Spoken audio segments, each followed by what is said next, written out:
Okay everybody, so here we are pretty much on the finishing stages here of the job. I attached on the I assembled the unit. I think I showed everybody that the ejector down there.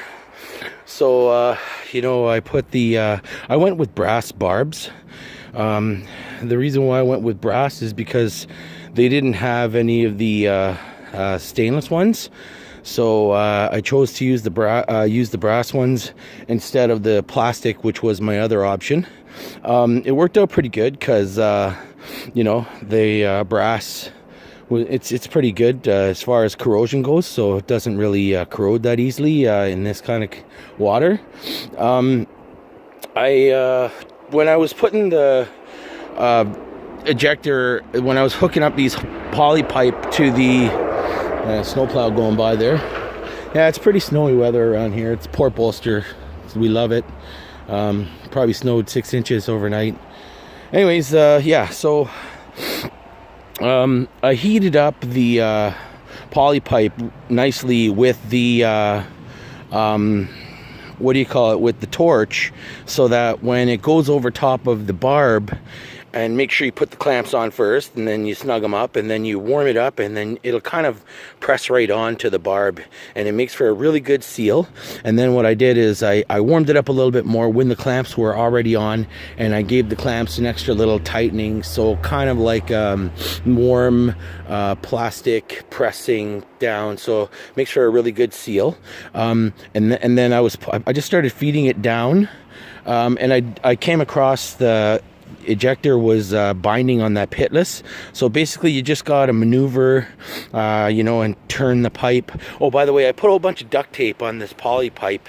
It helped me, so you can see it's kind of wavy because it comes in a roll, and I didn't have that hair dryer like I said last time. So yeah, it's just about wrapped up here. So the next step is to sink all the pipe in, and it's not falling down because it's kind of wavy and it's kind of binding up against the casing, and it's not letting it fly down there. Also, the last step, I'm going to put the Pitless adapter onto the other end there, and before I get too close, obviously, and I'm probably gonna do it right now because it's right by the trailer, and I'll use that trailer kind of like a workbench there.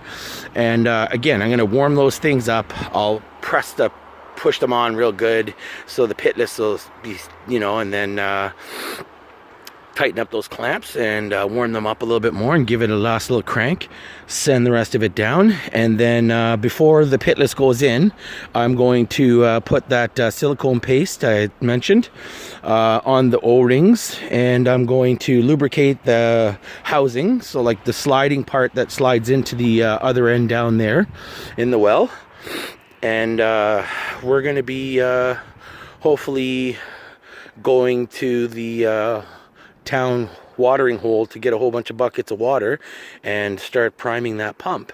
And let's see if we got away with a good job. I hope this concludes, and I hope this helps. And yeah, so once again, thanks a lot to Brent from Shaw Pro Hardware. He's in Pefferlaw on Pefferlaw Road. And also thanks a lot to Lorne Jackson. He's Jackson's Water Conditioning, and a plumber in town over in Pefferlaw, Jim MacRae. He also did help me, Pefferlaw, Jim MacRae, Pefferlaw, Ontario. So, yeah, and these guys were kind of guys that I had to pick their brain a little bit. And yeah, so good luck to all of you guys, and I hope that you never have to do this job, but if you do, hopefully this video comes in handy, and God bless.